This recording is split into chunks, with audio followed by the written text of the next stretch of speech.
है दोस्तों। ये स्टोरी गोरखपुर से रेलवे स्टेशन से शुरू होती है। मैं बचपन में लापता हो गया था और मैं एक बस पे था, एक बस कंडक्टर था। धीरे धीरे समय बीतता गया और समय के हिसाब से मैं गोरखपुर पे जाके रेलवे स्टेशन पे हर दिन बैठता था। ये सोचकर बैठता था कि मेरे माता पिता कभी ना कभी मिलेंगे ही कहीं। तो दोस्तों वहाँ पे एक बुजुर्ग मिला। बोलता है, बेटा तू काम करेगा? मैं बोला, हाँ अंकल ये काम करूंगा।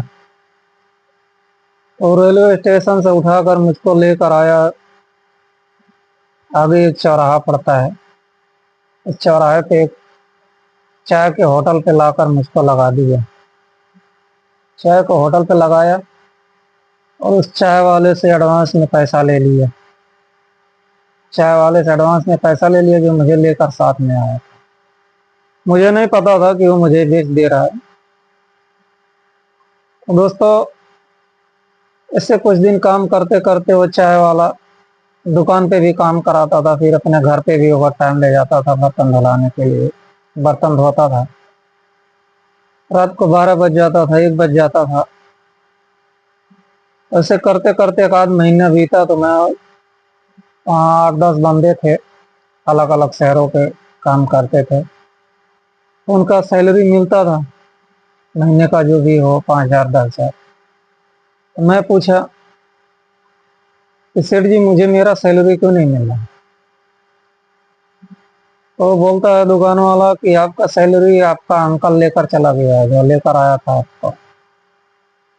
बोला, यार मेरा अंकल लेकर चला गया हो तो मुझे सिर्फ काम पे लगाया था, उससे तो ऐसा कोई बात ही नहीं हुआ था कि मेरा सैलरी लेकर चला गया।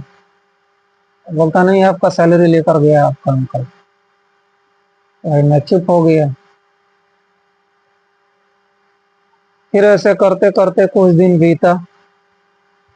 एक दिन बाहर निकल रहे थे हम लोग शाम के टाइम में बाथरूम जाने के लिए। डिब्बे में पानी भर के, अब जानते ही हैं कि जहाँ बाथरूम में होता है डिब्बे में पानी भर के लेकर जाया जाता है। फिर हम लोग गए। एक सामने लारी पड़ी थी। उस लारी के ऊपर बड़े बड़े सेब थे, संतरा था, मौसम्मी था। मेरे साथ में जो बंदा था वो, उसको लालच आ गया। बोलता है चल एक चोरी कर लेते हैं। मैं बोला, देख भाई तुझे चोरी करना है तो तू चोरी कर ले, पर मुझे इस सब चीजों में मत घुसे, क्योंकि मैं ये सब से मैं दूर रहता हूँ। मुझे ये सब करने में कोई इंटरेस्ट नहीं है। बोलता ठीक है, तू डब्बा पकड़ और तू आगे चल, मैं इसको लारी से उठा कर लेकर आता हूँ। भाई जैसे लारी से उठाकर थोड़ी दूर पे आया, और वो लारी वाला बेचारा दौड़ते हुए आया। वो तो पहचान लिया कि कौन है, किसके दुकान का बंदा है, छोकरा है। अब वो लारी वाला भगाया सबको, इसको पकड़ा लेकिन पकड़ नहीं पाया। फिर थोड़ी देर दौड़ाया तब इसको पकड़ में ले लिए। मैं तो दूर भाग गया था। मुझे पता था यार ये सब काम करना गुनाह है, चोरी करना। ऐसे किसी के लारी से क्यों चोरी करना। दोस्तों उसको पकड़ कर ले गया। उसको पकड़ कर ले गया दुकान वाले के पास। भाई मैं भी पीछे पीछे थोड़ी दूर के ऊपर जाकर देखता था क्या कर रहा है। भाई वो चाय वाला का जो मालिक था, वो दुकान वाला, वो भाई इतना उसको मारा, इतना मारा, मैं तो देख के मैं तो अचंभित रह गई। मैं बोला, यार मुझे अभी दुकान पे जाना ही नहीं। भाई रास्ता ऐसा था कि उसको दुकान से होकर ही गोरखपुर रास्ते से निकल पाते, नहीं तो निकल ही नहीं पाते। भाई मैं ऐसे राह देखते देखते देखते लगभग रात के 12 बज गया। मैं दुकान पे वापस लौट कर नहीं गया। मैं बोला अभी निकल गया हूँ तो अभी निकल ही जाता हूँ, घूम के नहीं जाना मुझे। भाई 12 बज गया रात को, तो भी उसका दुकान खुला था। वो देख रहा था कि ये छोकरा कहाँ गया। मैं एक काम किया, पीछे नदी था, उसमें मुर्दे वर्दे जलाया करते थे। भाई सोच कर डर लगता था कि ऐसे नदी के अंदर से जाऊंगा, क्या मालूम क्या होगा। भाई नदी के अंदर उतर गया। अब 12 बजे रात को ऐसे नीचे नीचे नीचे नीचे मैं जा रहा हूँ। नीचे नीचे होते होते ब्रिज के नीचे से फिर ऊपर हुआ। आगे चलते चलते रात का 12 बजे भाई एक पेट्रोल पंप मिला। मैं बोला कि अभी चलो, अब इधर ही कहीं रात बिता लेंगे, फिर सुबह होगी तब देखेंगे कहीं जाने के लिए। भाई एक ट्रक खड़ा था, तो मैं सोचा चल इस ट्रक के नीचे ही अपना रात गुजार लेते हैं। तो भाई उस ट्रक के नीचे अपना जिंदगी और मौत का सवाल था। तो मैं ऐसा सोया था, पूरी रात बैठा हुआ था। वो पीछे वाले चक्का का जो धुआं होता है ना, उस पे सट के मैं पूरी रात ऐसे ही ठंडी के मौसम में पूरा रात बैठ के बिता दी ऐसे ही। भूख प्यास जो थी वो अलग ही थी भाई। जैसे सुबह सवेरा हुआ और ट्रक का मालिक आया, ड्राइवर आया। वो तो अच्छा था कि उन लोगों ने मुझे ट्रक के नीचे देख लिया था बैठे हुए। ट्रक के नीचे बैठे हुए देख लिया। भाई क्या करूं? तो बोला है बेटा नीचे आ जा, बाहर आ जा, मैं तुझे मारूंगा नहीं। तो यहाँ क्यों बैठा?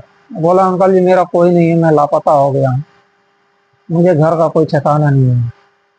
बोला कोई बात नहीं बेटा, तू एक काम कर, चल मुझे तुझे चाय वो पिला देता हूँ। और जैसे ही मेरे बच्चे हैं वैसे तू भी मेरा ही बच्चा है। अभी मैं जा रहा हूँ बालू लादने के लिए। मैं बालू लाद के आऊंगा, उसके बाद मैं तुझे अपने साथ में लेकर जाऊंगा अपने घर पे। तो भाई बोला ठीक है माली, मैं आपके साथ ही चलूंगा। जैसे ही वो ट्रक वाला चला गया, मुझे पैसा वैसा देकर 50 रुपया। मैं उधर ही बैठा था तो एक बुजुर्ग आए, सन्यासी आदमी थे। वो बोले बेटा मैं चल तुझे अपने घर पे लेकर चलता हूँ, चल मेरे घर पे चल। तो मैं उन बुजुर्ग के साथ में उनके घर पे गया। उनके घर पे गया तो उनके खाली 3 बेटियां थी और एक पागल बैठा था। वो बोलने लगे बेटा तू मिल गया है,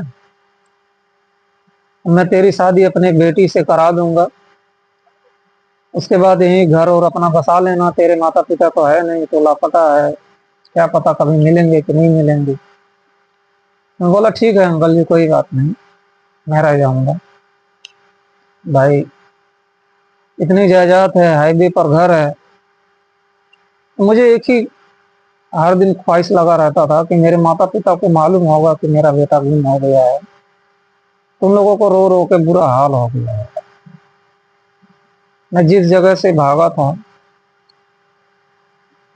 वो एक जिला अधिकारी थे। ऐसे छोटे मोटे थे नहीं कि वो लोग पेपर में भी मेरा नाम फोटो निकाल लिए थे कि बच्चा कहीं भी गुम हुआ है, मिलेगा तो ये बताएगा उसको 5,000 रुपया इनाम दूंगा। भाई ये बुजुर्ग के वहां जो बेटियां थी उनकी मुझे घर के अंदर ले गई, अच्छे से नहलाया धुलाया, मेरा कपड़ा लत्ता चेंज किया, फिर खाना वाना खिलाया अच्छे से। खाना वाना खिला के फिर आके मैं बाहर बैठा। जैसे ही बाहर बैठा तो मुझे अपने माता पिता का बेहद ही ख्याल आ गया कि मैं मेरे माता पिता से बरसों से दूर हूँ। लगभग 7-8 वर्ष हो गया था अपने माता पिता से दूर था मैं। मेरे माता पिता मिलेंगे तो क्या मालूम वो लोग मुझे पाए होंगे कि नहीं पाएंगे, मैं कहाँ हूँ वो लोग कहाँ हैं, इसी की चिंता मुझे सताती। मैं सोचा भी बुजुर्ग के चाचा के पास अगर रह गया इधर ही हमेशा रह जाऊंगा। एक काम करता हूँ, बाहर ही निकल जाता हूँ, धीरे धीरे चलता हूँ गोरखपुर बस अड्डे पे। अपना चौराहे का अगर कोई बस जाएगा तो इसी से निकल जाऊंगा। धीरे धीरे निकलते निकलते मैं आ गया बस अड्डे पे।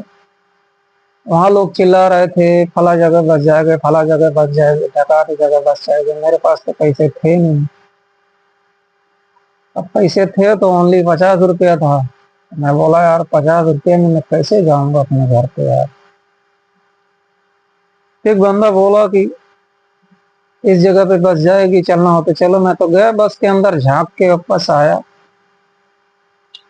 एक बुजुर्ग ने मुझे देखा था,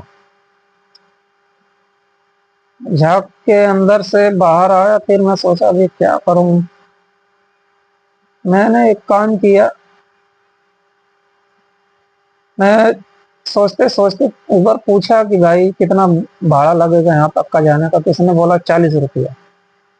बोला ठीक है, 40 रुपया लगेगा तो बैठ जाता हूँ। तो बैठ गया। अरे हाँ, वीडियो बनावा थी।